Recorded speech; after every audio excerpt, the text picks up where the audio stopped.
The Clever Bird and the Lazy Lion. Story. One hot day, a lion was resting under a tree. A small bird flew down and started chirping loudly.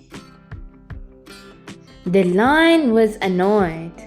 "Why are you making so much noise?" he growled.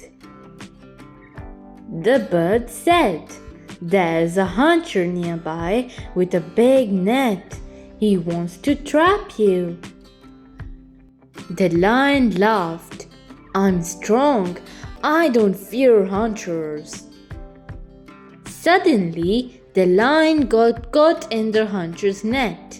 He roared for help. The small bird called other animals. The mouse chewed the ropes and the deer distracted the hunter. Soon the lion was free. He thanked the bird and his friends. Moral of the story: never underestimate anyone. Everyone has value.